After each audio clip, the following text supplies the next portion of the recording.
We all know this world is a test. Everything that happens to us is a test. Allah subhanahu wa ta'ala has created us in order to test us. That is the creation, subhanallah. This is why the hadith of Rasulullah sallallahu alayhi wa sallam says that dunya khuliqat lakum.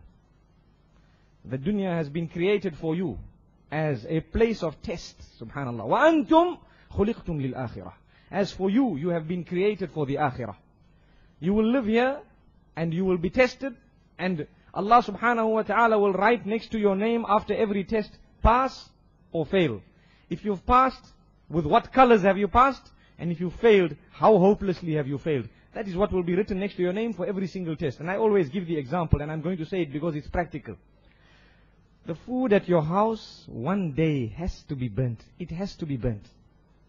Or one day the salt has to be a little bit too much. The reason is, Allah subhanahu wa ta'ala needs to write next to your name that this person, we tested him with burnt food and he passed the test.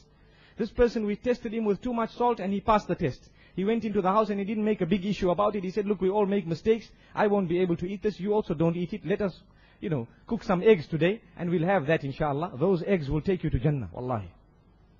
Because Allah subhanahu wa ta'ala has written next to your name, this person has passed. Unlike the other unfortunate person, the food is burned from the moment he is parking his car. He can smell it and says, what has happened today? What is it? And swear words begin to fly. Whom are you swearing?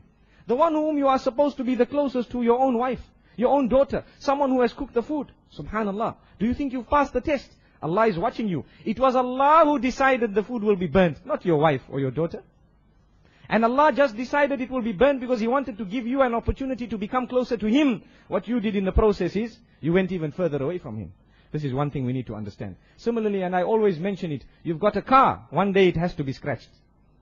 And I'm sure every single one of us, if you've ever had a car, a new car that you've brought or bought, it has to be scratched because Allah subhanahu wa ta'ala wants to write your name, wants to write next to your name, this person, we tested him with a scratch regarding the dawlat of this dunya, and he passed it.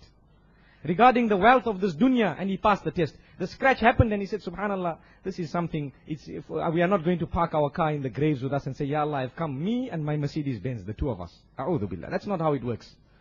Allah subhanahu wa ta'ala wants to test you. This is your vehicle, you are going to leave it behind. When it has one scratch, how are you affected so much? What about when you miss one rakat of salah? Which is, you are supposed to be more affected by that. That doesn't tickle you, isn't it?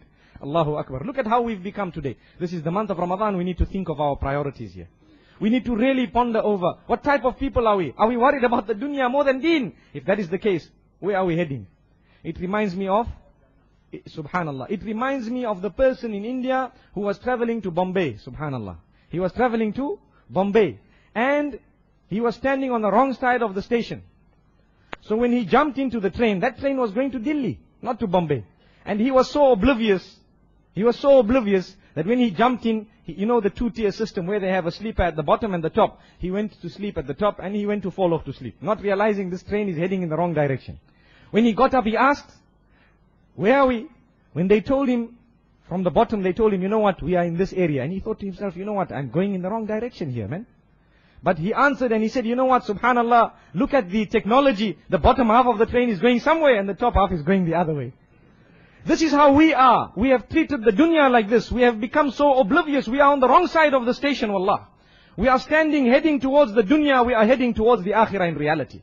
Our train is going towards death and we are worried about life, subhanallah. Our train is heading towards the akhirah and we are, subhanallah, worried about this dunya so much that one day, the day will come when we will ask, where are we? And then we don't want to say, subhanallah, this train is so advanced. The top half is going somewhere, the bottom half is going somewhere else. We don't want to be caught in that. So let us be on the right side of the station and catch the right train. We are all heading in one direction. May Allah subhanahu wa ta'ala grant us the ability to understand this. The hadith of Rasulullah sallallahu alayhi wa sallam continues to say, you should seize your free time before you are occupied. What does this mean? Many of us have free time. Sometimes the weekend is free. Sometimes, obviously, as soon as we knock off from work, those of us who are working, 5 o'clock, 4 o'clock, what have you, we are free. What do you do at that time? It is being recorded, subhanallah. You know, when you have a vehicle, you have an odometer, which clocks the mileage. Is that not correct? Wherever you go, that thing keeps on moving. It is taking record of your distance, and now with the latest vehicles, even your speed. And even the fuel consumption. Everything is recorded, subhanallah. Remember one thing, when it comes to your free time also, the angels are recording everything. Take a look at your odometer. You must not be over the limits at any time, subhanallah. Your own odometer, you might not be able to see it electronically. But if you think about it, muraqabah, muhasabah, on a daily basis, the ulama of tasawwuf have taught this to us. Sit in a secluded place. Think of what you've been doing through the day, wallahi. Spend 5 minutes of your free time. Ya Allah, this is what I did today. I seek your forgiveness for this. Ya Allah, this is what I did not do. Grant me the ability to do it, Ya Allah. I greeted 15 of my fellow brothers with a smile on the face and I asked them how they were. Ya Allah, reward me for that. Tomorrow, grant me the ability to greet 20 of them, subhanallah. That is now doing business with Allah subhanahu wa ta'ala. هَلْ أَدُلُّكُمْ عَلَى تِجَارَةٍ تُنْجِيكُمْ مِنْ عَذَابٍ أَلِيمٍ. Should I show you a business that will save you from severe punishment? تُؤْمِنُونَ بِاللَّهِ وَرَسُولِهِ. To believe in Allah subhanahu wa ta'ala and His Messenger. وَتُجَاهِدُونَ فِي سَبِيلِ اللَّهِ بِأَمْوَالِكُمْ وَأَنفُسِكُمْ. To struggle to uplift this deen in the path of Allah subhanahu wa ta'ala with your wealth and with yourselves. What is the meaning of this? We need to become conscious of what we are doing. Is what we are doing according to the commands of Allah subhanahu wa ta'ala or not? This is the question. When we come out in the path of Allah subhanahu wa ta'ala for 3 days, for 40 days, for 10 days, what are we meant to be achieving? Wallahi, we are meant to be achieving the closeness of Allah subhanahu wa ta'ala.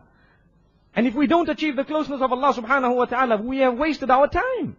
We are meant to be thinking on a daily basis when we are out in the path of Allah subhanahu wa ta'ala. What am I? What type of a person am I? And what type of a person am I supposed to be? And what should I do to rectify the bad that I have in me? And what should I do to bring in good qualities in me, subhanallah? This is our jihad. This is our fight, subhanallah.